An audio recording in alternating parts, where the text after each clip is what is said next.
বৃহস্পতিবার রাতে গ্রেফতার দিল্লির মুখ্যমন্ত্রী অরবিন্দ কেজরিওয়াল। শুক্রবারই তাকে রাউস অ্যাভিনিউ কোর্টে পেশ করে ইডি। সুপ্রিম কোর্টে গ্রেফতারির বিরুদ্ধে করা আবেদন প্রত্যাহার করে নেয় কেজরির আইনজীবীরা। আদালতে কেজরির বিরুদ্ধে একের পর এক বিস্ফোরক অভিযোগ আনে ইডি। পাল্টা ইডির নিরপেক্ষতায় সওয়াল কেজরির আইনজীবীদের। 28শে মার্চ পর্যন্ত ইডি হেফাজতের নির্দেশ আদালতে।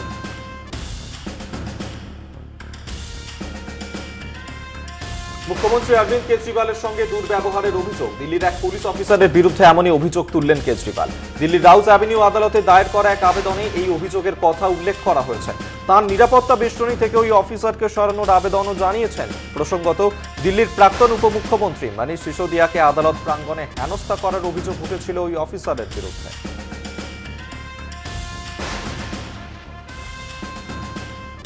অরবিন্দ কেজরিওয়ালের গ্রেফতারি নিয়ে বিজেপিকে নিশানা মুখ্যমন্ত্রী মমতা বন্দ্যোপাধ্যায়। এক্স স্যান্ডেলে পোস্ট করে কড়া ভাষায় নিন্দা করেছেন তিনি।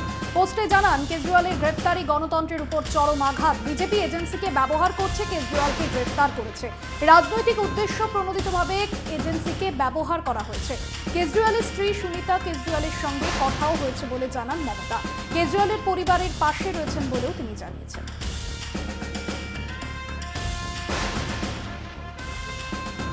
কেজরিকে ফাঁসানোর জন্য চোরকে রাজসাক্ষী বানিয়েছে বিজেপি। ওই রাজসাক্ষী মোটা অঙ্কের টাকা দিয়েছে বিজেপিকে কড়া ভাষার আক্রমণ অধীর চৌধুরী।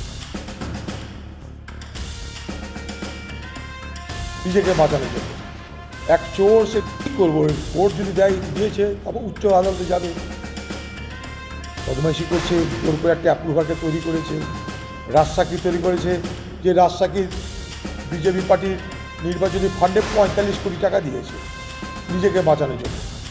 এক চোর, সে নিজেকে বাঁচানোর জন্য বিজেপিকে 45 কোটি টাকা চাঁদা দিয়েছে, আর সরকারের সে রাজসাক্ষী হয়েছে অরবিন্দ কেজরিওয়ালকে ফাঁসানোর জন্য। অনেক দুর্নীতি করেছেন কেজরিওয়াল, কিন্তু নিজের নামে কিছুই করেননি, অন্যদের ফাঁসিয়েছেন। তদন্তে এখন দেখা যাচ্ছে সবকিছুর মূলে উনিই আছেন। কেজরিকে আক্রমণ দিলীপ ঘোষ।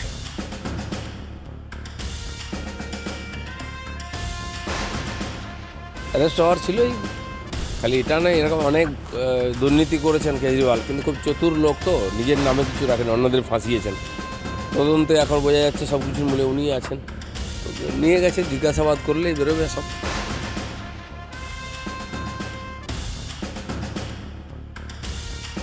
জেল থেকে কেজরিওয়ালের সরকার চালানোর সিদ্ধান্তের প্রতিবাদে বিজেপি কেন্দ্রীয় মন্ত্রী অনুরাগ ঠাকুর বলেন, এটি দিল্লির জনগণ, আইন ও গণতন্ত্রের জন্য অপমান। তিনি আরো বলেন যে রাজনৈতিক দল কংগ্রেসের দুর্নীতি নিয়ে কথা বলেছিল, সোনিয়া গান্ধীর গ্রেফতারির দাবি করেছিল, তাঁরা 9টি সমনের পরও ইডির কাছে হাজিরা দেয়নি। এটা দুর্ভাগ্যজনক। पहले तक आम आदमी पार्टी शुचिता की राजनीति की बड़ी बड़ी बातें करती थी, ज्ञान बांटती थी, और आज भ्रष्टाचार से भागने का काम कर रही हैं। अब कह रहे हैं कि अरविंद केजरीवाल जेल से सरकार चलाएंगे। ये दिल्ली की जनता का भी अपमान है, कानून का भी और लोकतंत्र का भी। इससे बड़ा दुर्भाग्यपूर्ण दिन क्या होगा कि जो राजनीतिक दल बड़ी बड़ी बातें करता था, कभी कांग्रेस के भ्रष्टाचार की बातें करता था, कभी अरविंद केजरीवाल ये कहते थे कि सोनिया गांधी जी को गिरफ्तार करो, 2 दिन इंटेरोगेशन करो, फिर देखो सारा सच बाहर आएगा कि घोटाला किसने किया। उनको 9 बार ईडी ने समन दिए, वो 9 में से एक बार भी पेश होने नहीं गए। ऐसी कौन सी मजबूरी थी कि जांच एजेंसियों से दूर रहना जरूरी था? एक के बाद दूसरा व्यक्ति शराब घोटाले में जेल में गया, और उसके बाद इनके उप मुख्यमंत्री मनीष सिसोदिया भी पिछले 1 साल से जेल में। নিজের কৃতকর্মের ফল ভোগ করছেন অরবিন্দ কেজরিওয়াল। গ্রেফতারির খবর পেয়ে বললেন সমাজকর্মী আন্না হাজারে।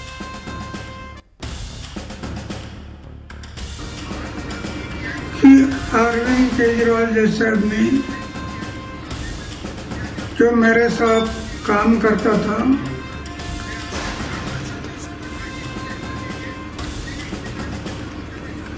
और शराब के बारे में हम लोग आवाज उठाया था, आज वो शराब नीति बना रहा है, जिससे मुझे दुख हुआ। लेकिन करेगा क्या, सत्ता के सामने कुछ नहीं कर सकता। आखिर उसको जो अरेस्ट किया गया अटक हुआ वो उनकी कृति से हुआ। हम ये बातें नहीं करते तो अटक होने का कोई संभव नहीं था।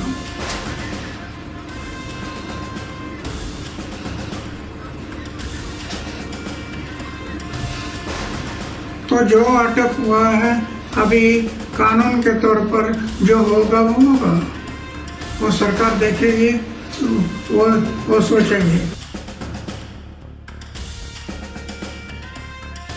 বিক্ষোভের মাঝে আটক করা হলো কয়েকজন আপ মন্ত্রীকে। আটক করা হলো মন্ত্রী অতীশীয় সৌরভ ভরদ্বাজকে।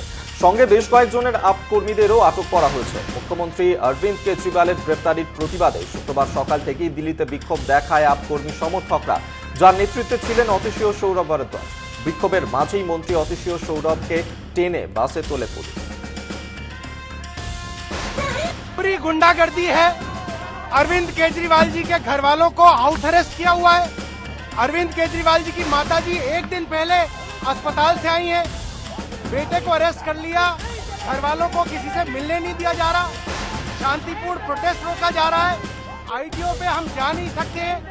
1 मिनट आईटीओ पे आते हुए हुआ और उठा के पुलिस वाले हमको फेंक रहे हैं। पूरी तानाशाही है। सिर्फ और सिर्फ लोकसभा चुनाव जीतने के लिए ये तानाशाही की जा रही है। लोग जहाँ पे भी होंगे वहाँ पे प्रोटेस्ट करेंगे। ये प्रोटेस्ट रुकेगा नहीं, कभी भी दमन करने से क्रांति नहीं। কেজরির গ্রেফতারি নিয়ে সরব কংগ্রেস নেতা কেসি বেণুগোপাল। তাঁর তো বিরোধীদের বিরুদ্ধে সরকারের রাজনৈতিক প্রতিহিংসার পদক্ষেপের জন্যই নির্বাচন কমিশনও তাদের একটি অস্ত্র হয়ে উঠেছে। বিরোধী নেতাদের বিরুদ্ধে প্রতিহিংসার রাজনীতি করা হচ্ছে, ভারতকে স্বৈরাচারী দেশ বানানোর পদক্ষেপ। He is become a weapon of the government. This issue of Kejriwal itself is showing that there clear political vendetta against opposition. Only to take political vendetta against opposition parties, ED is become a weapon of the government. This issue of Kejriwal itself is showing that there clear political vendetta against opposition parties and their leaders. We are not against any law enforcing agencies. Law will take its own course, but law cannot take only on BJP base. Now what is happening? Electoral bond issue came, no inquiry by ED. Then earlier BJP donation issue came, there is no inquiry from ED. Lot many people left from other parties and joined BJP, whom they have cases. No inquiry against them, no arrest against them. Now this is all on only one agenda, to deny the level playing field of opposition, to try to stop the free work of opposition party in this general election. সন্দেশখালীর BJP কর্মী খুনের ঘটনায় অভিযুক্ত শাহজাহান শেখকে আড়াল করছে রাজ্য police. Suvendu অধিকারীর করা মামলার রিপোর্ট দিল না রাজ্য পুলিশ।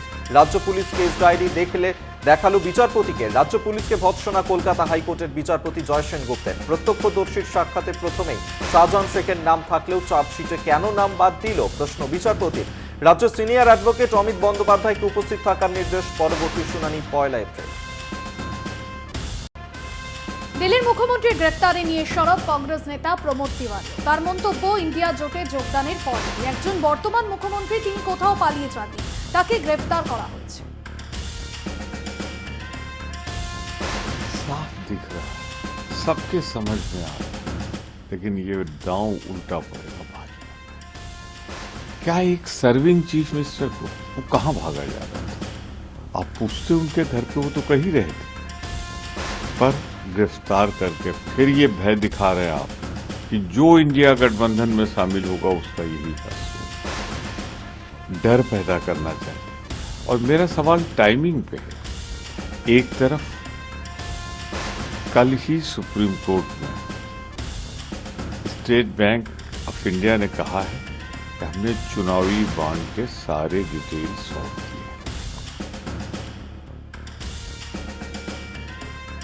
প্রায় 13.5 ঘন্টা চন্দ্রনাথ সিনহার বাড়িতে ইডির তল্লাশি। শিক্ষক নিয়োগ দুর্নীতি মামলায় বোলপুরে ক্ষুদ্র মাঝারি শিল্পমন্ত্রী চন্দ্রনাথ সিনহার বাড়িতে ইডির হানা। বাজেয়াপ্ত বেশ কিছু নথি। বৃহস্পতিবার ইডির হাতে গ্রেফতার হয়েছেন দিল্লির মুখ্যমন্ত্রী অরবিন্দ কেজরিওয়াল। লোকসভা ভোটের আগে বিজেপি সরকার বিরোধী শূন্য করতে চাইছে বলেই অভিযোগ বিরোধীদের।